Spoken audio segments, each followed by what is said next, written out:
Si tu es du genre à passer des heures et des heures et des heures à créer du contenu chaque semaine pour faire une vidéo, pour faire un carrousel, pour faire, je sais pas, n'importe quoi, un seul post, que ce soit sur Instagram ou sur LinkedIn ou autre, et tu sens que à chaque fois que tu demandes à ton audience de passer à l'action et d'acheter chez toi, et que là, il y a absolument rien qui se passe, cette vidéo, elle est faite pour toi.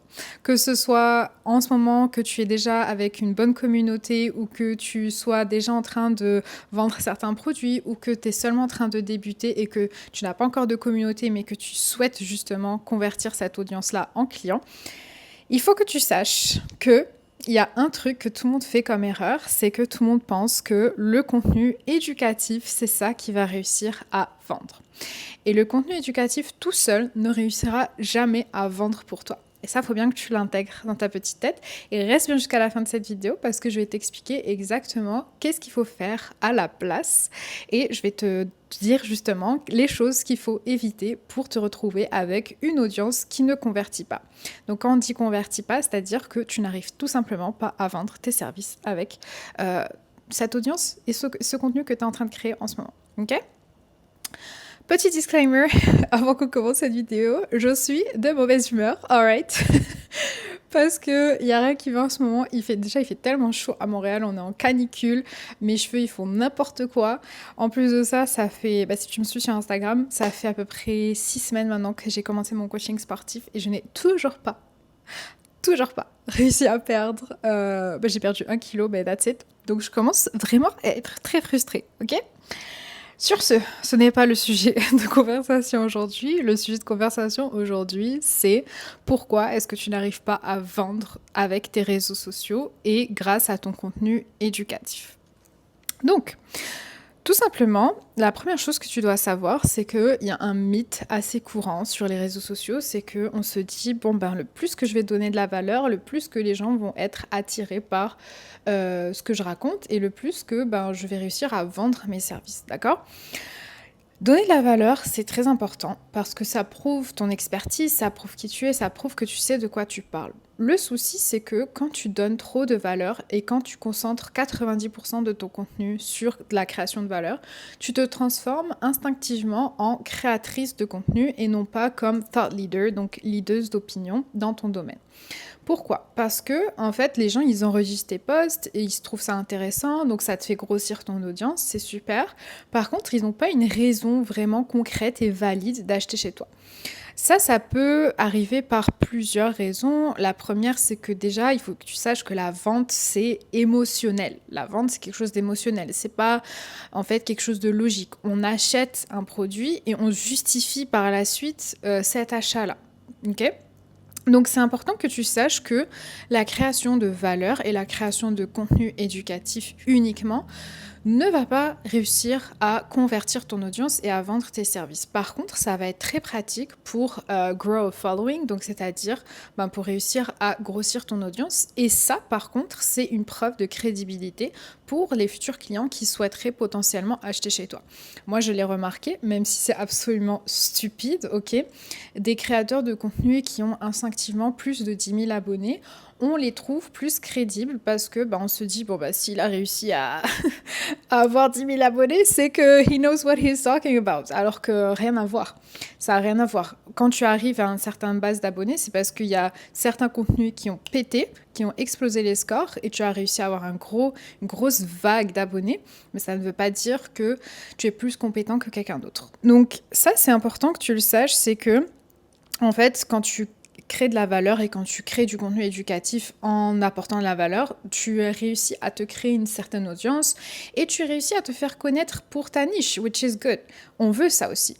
Mais on ne veut pas simplement se contenter de ça. Et quand tu y réfléchis bien, en fait, les marques préférées chez qui tu achètes. Est-ce que tu achètes parce que tu sais que y a certaines features d'un produit, il y a certaines choses spécifiques que tu aimes, ou est-ce que tu achètes parce que tu es en accord avec les valeurs de la marque, parce que tu aimes l'univers de cette marque ? Je te donne un exemple. Pourquoi est-ce que tu vas acheter chez Nike plutôt que chez Adidas ? au hasard, ok? On dit n'importe quoi. Mais pourquoi est-ce que tu vas acheter chez l'une plutôt que chez l'autre? Peut-être parce que Nike, ben, tu te dis, ok, ça parle plus à des sportifs, à des athlètes de haut niveau, des gens qui se dépassent, des gens qui poussent leurs limites, genre à l'infini. Et puis les athlètes qui sont représentés par la marque Nike, ils sont ultra inspirants, Serena Williams, etc., etc. Peut-être que tu vas préférer acheter chez eux alors que Adidas, c'est littéralement le même produit, les mêmes features. Peut-être même que la qualité, elle est au-dessus chez Adidas, mais tu t'en fous parce que toi, ben, t'es en amour avec justement cet univers de marque. Donc c'est pour ça que c'est aussi important que toi, quand tu crées ton contenu, que tu crées un univers de marque finalement. Et c'est pour ça que la marque personnelle, c'est aussi important parce que il faut pas que tu te contentes juste de balancer du contenu éducatif. Et ça, j'en viens à mon deuxième point. Surtout qu'aujourd'hui, tout est accessible avec ChatGPT. Si tu veux aujourd'hui créer un contenu éducatif, exemple, comment créer sa marque personnelle en 2026. Moi, je pourrais te faire une vidéo éducative là-dessus. Mais il suffit de taper sur ChatGPT comment créer sa marque personnelle en 2026. ChatGPT va te donner la réponse. Sauf que moi, j'ai une expertise, moi j'ai une expérience que je peux t'apporter. Moi, je suis quelqu'un qui a travaillé avec une centaine de clients. J'ai travaillé en agence, j'ai travaillé chez le client. Ça fait 10 ans que je fais ça. J'ai 10 ans d'expérience en marketing. Ça fait 2 ans que j'ai mon entreprise. Donc, j'ai vécu des choses qui m'ont amené à là. Et ça, c'est des cas concrets que je peux te partager qui font partie de mon histoire et que personne d'autre ne peut te partager. Donc, qui est-ce que tu vas écouter? Est-ce que tu vas écouter le créateur de contenu qui te donne un avis assez générique sur comment créer sa marque personnelle, ou est-ce que tu vas écouter, par exemple, moi qui va te dire « J'ai travaillé avec une centaine de clients sur leur marque personnelle, voici les 3 erreurs les plus communes que je vois lorsque quelqu'un, un entrepreneur, essaye de publier sur les réseaux sociaux. » Qui est-ce que tu vas écouter? Me, hopefully. Mais pour te dire que, en fait, il suffit pas juste de créer de la valeur, il faut aussi que tu amènes vraiment ton point de vue unique. Et c'est à ça que sert une marque personnelle. Donc, différencie-toi des créateurs de contenu éducatif et deviens une brand à part entière. Ok? Ensuite de ça, il faut que tu saches que ce qui empêche la vente chez ton client, et ça je l'ai vu très très souvent et moi-même avec mes contenus, les gens, moi quand mes clientes viennent me voir, je leur demande pourquoi est-ce que tu as décidé d'acheter chez moi et pas chez mon concurrent, pourquoi tu as décidé de faire affaire avec moi personnellement. Toutes les réponses de mes clientes sont: j'ai fait affaire avec toi parce que tu es une femme immigrante. J'ai fait affaire avec toi parce que tu es une femme musulmane. J'ai fait affaire avec toi parce que tu es marocaine. J'ai fait affaire avec toi parce que tu as fait un post sur l'immigration. Tu vois, elles m'ont jamais dit j'ai fait affaire avec toi parce que tu as 10 ans d'expérience. J'ai fait affaire avec toi parce que tu sais de quoi tu parles en marketing. Pas du tout. Elles font affaire avec moi parce que je crée une certaine émotion chez elles. Donc j'ai créé un lien émotionnel, j'ai créé tout un storytelling autour de ma marque qui fait en sorte que la personne la personne qui veut venir acheter chez moi, elle se reconnaît dans ce que je dis et elle se reconnaît surtout dans mon parcours. Donc elle se dit elle a créé une agence, moi aussi j'ai envie de créer une agence. Ok, let's go. Elle est à Montréal, moi aussi je suis à Montréal. Let's go. Donc c'est pour ça que c'est très bien de créer du contenu éducatif at some point, mais il faut que tu diversifies ça avec aussi du contenu personal brand, du contenu storytelling, du contenu sur tes valeurs, du contenu sur ta mission, du contenu sur ta vision de ton industrie aussi. Donc c'est tout un mix qui fait en sorte que quelqu'un va acheter chez toi parce que les gens ils s'achètent pas, encore une fois je te le disais au début, par émotion. Les gens ils achètent par sentiment. Ils sentent quelque chose que tu as déclenché chez eux et c'est ça qui fait en sorte que finalement, elles ont envie d'acheter chez toi. Donc, super important de te créer en fait un following qui t'aime, pas qui t'aime, mais qui te respecte et qui se voit en toi, en fait. Alors que quand tu fais que du contenu éducatif, il n'y a aucune façon de s'identifier à toi. Parce que tout ce que tu fais, c'est de créer du contenu éducatif. Donc, super important de travailler ça aussi. Ensuite de ça, 3e point, il faut que tu comprennes aussi que ton ICP, donc ta cliente idéale, en fait, encore une fois, elle n'achète pas forcément un produit. Donc, quand on fait affaire avec un entrepreneur ou une entreprise pour acheter ses services, on n'achète pas le produit chez la personne, on achète la transformation. Si je reviens à mon exemple tout à l'heure de Nike, quand tu achètes une paire de Nike, est-ce que tu achètes le fait que tu achètes une chaussure en coton bio avec des semelles en caoutchouc qui vient de l'Amazonie? Non, tu achètes les chaussures qui vont faire en sorte que tout le monde va voir que tu as des Nike Air Force One, que tu fais partie du brand, que tu fais partie des gens cool, que tu as un certain style, tu as une certaine connaissance. Ok? Donc, quand tu achètes chez quelqu'un, tu achètes pas le produit, tu achètes la transformation. Et quand tu fais que du contenu éducatif, qu'est-ce que ça fait? Ça fait en sorte qu'on a que les features du produit. Donc par exemple, tu fais un contenu éducatif sur comment créer sa marque personnelle, tu vas faire 1, 2, 3, 4, voici les étapes et call to action, ça c'est mon contenu éducatif. Versus, donc là tu es concentré sur le produit, versus quand tu veux faire un contenu éducatif mais qui est plus concentré sur la transformation, tu vas faire un truc du genre voici la marque personnelle que j'ai créée pour mon client, elle est passée de zéro visibilité, elle ne savait pas de quoi elle parlait ni comment faire pour attirer son client cible à elle est devenue thought leader, elle est devenue conférencière, elle a publié un livre, elle a fait ça. Là, c'est quoi qui te parle le plus? Est-ce que c'est le premier ou le deuxième exemple? Tu vois, c'est le deuxième. Pourquoi? Parce qu'il y a une véritable transformation que tu as amenée en fait à travers ton contenu. Donc, c'est super important de te concentrer aussi là-dessus. Et encore une fois, ça revient à mon point précédent, c'est que ça, il n'y a que toi qui peux le faire comme type de contenu. Pourquoi? Parce que, encore une fois, tout le monde peut te dire comment créer sa marque personnelle en 2026.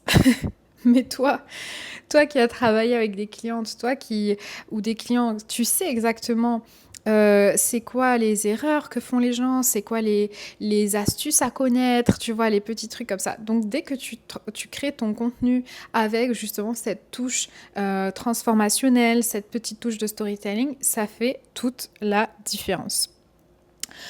Ensuite de ça, une des autres erreurs que je vois beaucoup, et je sais plus si on est au 3e, 4e ou 5e point, bref, c'est pas important, c'est que souvent, il y a des créatrices de contenu qui se concentrent juste sur contenu éducatif. Donc le contenu éducatif, c'est genre 80% de leur contenu, tu vois. Et moi, je me souviens, je l'ai vu, parce que moi, ça fait longtemps que je crée du contenu, là, ça va bientôt faire 3 ans. J'ai vu passer des créateurs et créatrices qui ont pop, genre ils ont buzzé d'un coup, ils sont passés de 0 à 50 000 abonnés. Pourquoi? Parce que ils créaient que du contenu éducatif et ça faisait vraiment... c'était fulgurant leur ascension, tu vois. Et forcément, parce que tu crées du contenu éducatif, donc tu attires plein de monde, ils enregistrent tes posts, ils ont envie de te suivre. Et quand il s'agissait de vendre leurs produits, vendre leurs services, vendre leurs formations, peu importe, là, il n'y avait plus personne. Pourquoi? Parce que la personne, elle faisait 80-90% de contenu éducatif. Sauf que les gens, ils achètent un brand, ils achètent une personnalité, ils achètent une vision en arrière de tout ça. Donc, je te dirais, moi, ce que je recommande toujours à mes clientes, c'est d'avoir un bon mix de contenu. Donc, le contenu éducatif, oui, il doit être là, mais il doit être bien mixé avec le reste. Exemple. Moi, par exemple, ma stratégie de contenu, c'est 30% de personal brand, c'est 30% de contenu éducatif et 30% de contenu vision, valeur. Donc vraiment, moi, qu'est-ce que je dégage en termes de ma personne, tu vois. Donc c'est quoi ma vision de l'entrepreneuriat, c'est quoi ma vision sur l'argent, c'est quoi ma vision sur l'immigration.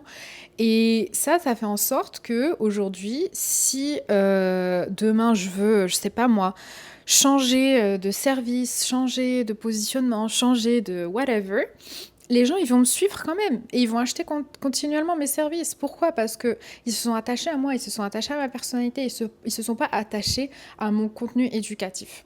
Donc, c'est super important aussi que tu fasses ce truc-là. Et d'ailleurs, c'est hyper drôle parce que hier, j'ai vu un gars. Alors, c'est un créateur de contenu super intéressant. Je sais pas si tu le suis. That's coffee, by the way. Il s'appelle Donovan Barnett ou Bartlett ou je sais pas quoi, bref. En tout cas, et ce gars, pareil, il a une ascension fulgurante. Il est passé de 0 à 200 000 abonnés sur toutes les plateformes. Et juste en faisant du contenu éducatif. Donc, il faisait 3 types de contenus par jour, 100% éducatif. Et il a fait plein d'argent et tout, trop cool pour lui. Mais aujourd'hui, en fait, il se retrouve bloqué dans ce brand-là de moi, je suis créateur de contenu éducatif. Et dès qu'il poste des trucs sur lui, sur sa vision, sur des trucs qui n'ont rien à voir avec ce qu'il racontait, ça flop. Non seulement ça flop, mais il perd des abonnés. Et aujourd'hui, il a fait une vidéo qui disait en fait, j'en ai marre qu'on m'associe juste qu'on associe ma valeur à mon contenu éducatif parce que, en fait, j'ai l'impression que les gens m'ont suivi juste pour ça. Et aujourd'hui, quand j'essaie de parler d'autres choses, ça marche pas. Alors que there is so much more to me, tu vois. Donc même lui, il se retrouvait coincé là-dedans. Donc c'est pour ça que moi, depuis le début et depuis toujours, ce que je fais avec mes clientes et ce que je fais avec ma marque personnelle, c'est que je crée un lien émotionnel. Il y a du storytelling et je ne parle pas que du contenu éducatif. Si tu veux du contenu éducatif, va voir ailleurs. 100% contenu éducatif, va voir ailleurs. Moi, je te parle de mes opinions, de comment est-ce que j'aide mes clientes, de comment est-ce que je fais les choses différemment. Et ça me positionne en tant que leader d'opinion plutôt que créatrice de contenu éducatif sur la marque personnelle, tu vois. Donc, c'est super important. Donc, pour résumer, bon mix de contenu. Toujours mélanger. Si tu veux te faire vraiment connaître pour ton expertise, à ce moment-là, fais, je sais pas moi, 50% d'éducatif, 50% de autre chose, mais fais pas 80% d'éducatif. Enfin, non, en fait. It doesn't work like that, ok? Ensuite de ça, dernier petit point que je voulais te partager, c'est que ta marque personnelle, c'est ton tunnel de vente. Dans le sens que souvent, ce que je vois, c'est que souvent mes clientes, elles se disent ok, donc ça c'est un poste de vente, je vais vendre avec ce poste. Ça c'est un poste storytelling, donc je vais pas vendre avec ce poste. Mais le truc, c'est que t'as pas besoin d'attendre un certain type de poste pour vendre. Chaque poste, quand tu travailles bien ta marque personnelle, est là pour vendre, en fait. Et t'as pas besoin... Je te donne un exemple très concret, ok? Si par exemple tu fais un post un jour sur voilà, j'ai immigré, ce qui m'est true story, hein, tout ce que je te raconte c'est réel. Une fois j'ai fait un post sur toutes les galères qui me sont arrivées en immigration, ok. J'avais fait un post LinkedIn, un carrousel où je parlais de mon immigration, que mon visa il avait été coupé, que bref, que c'était tout un calvaire, ok. Et j'ai pas mis forcément de call to action spécifique vers mon offre de service. Par contre, ce post-là m'a amené une cliente. Ok. Pourquoi? Parce que, encore une fois, je fais toujours le lien entre mon storytelling et qu'est-ce que j'ai à vendre. D'une façon très subtile, mais je le fais quand même. Versus, quand je fais des posts, par exemple, purement vente, ça fonctionne aussi, mais il n'y a pas forcément ce lien émotionnel. Donc peut-être que ces personnes-là seront un peu moins qualifiées, ou alors il faudra un peu plus les persuader, parce que justement, il n'y a pas eu ce lien émotionnel en amont, il y a eu ce lien-là de « Ok, she knows what she's talking about, but is it a fit ?» Tu vois? Donc, n'attends pas de faire certains posts très spécifiques pour te dire « Ah bah ça, c'est un contenu de vente, je vais vendre. Ça, c'est un contenu storytelling, je ne vais pas vendre. » Ta marque personnelle, elle est faite pour ça. Littéralement, pourquoi tu fais tout cet effort-là? C'est parce que tu veux que chaque post parle à ton client cible, tu veux que chaque poste te ramène des clients, tu veux que chaque poste te serve à quelque chose, que ce soit par exemple une vente, que ce soit par exemple amener vers ta chaîne YouTube, que ce soit par exemple une écoute de podcast, que ce soit whatever it is, ok? This is supposed to sell. Your personal brand is here to sell. C'est vraiment ça le truc. Il faut que tu t'en rendes compte et que tu te souviennes. Donc, à chaque fois, et ça je sais que c'est un truc que les gens struggle beaucoup avec, c'est souvent il y a des gens qui se disent bon bah je vais publier je sais pas mon outfit of the day. Ça a rien à voir avec ce que je fais. Pourquoi je vais publier ça? Les gens ils vont pas avoir envie de travailler avec moi, c'est pas un contenu qui parle de business, blablabla. Le truc c'est qu'il faut que tu comprennes, c'est que en fait tous les posts servent un purpose, que ce soit un lien émotionnel avec ton client, que ce soit un peu plus montrer ta personnalité, que ce soit